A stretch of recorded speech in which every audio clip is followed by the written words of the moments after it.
Hey guys, it's Kenton Becker with American Pacific Mortgage, and I'm here again with another weekly video tip for you. Now, this tip is actually going to be a two-part tip, all having to do with credit. We're going to talk a little bit about credit score and kind of how your score comes together in this week's video. Next week's video, we're going to talk about 10 different tips on how you can improve your credit scores. You don't want to miss that. Let's first talk about how your score gets calculated. I'm going to focus mostly on the top two. The first one is the payment history. Payment history is the obvious one. If you make your payments on time, your credit score is going to be better. If you miss a payment though, that payment history is going to cause your score to be lower. How much it impacts your score kind of depends on just your overall history as a whole. Each late payment, like a 30-day late, can impact your score up to 30 to 40 points per late payment. Things like bankruptcies, judgments, collections, those can be upwards of even 100 points or more. So anything that has to do with your payment history is going to have the biggest impact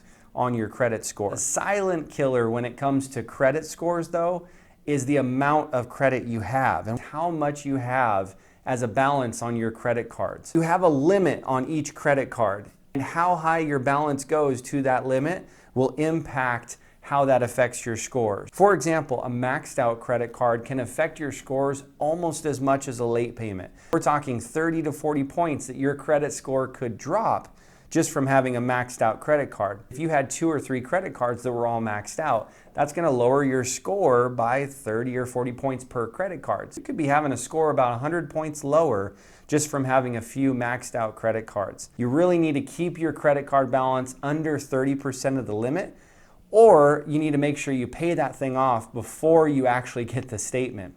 Like go in 5 minutes or go in 5 days ahead of time before you get that statement and actually pay it off. That way it's going to report a zero balance and you won't have to worry about your credit score dropping. New credit cards and new credit accounts can hurt your score or impact your score. The length of credit history you have, the mix of credit that you have. Do you have a couple credit cards, an auto loan, and a house loan? Those impact your credit score a lot lower. I want to focus more on the 2 bigger ones. Hopefully that gives you a better idea of what goes into your credit score and how your score actually gets calculated. In next week's video, I'm going to tell you 10 different tips on how you can improve your credit score. Thanks so much for joining me this week, and have a great week.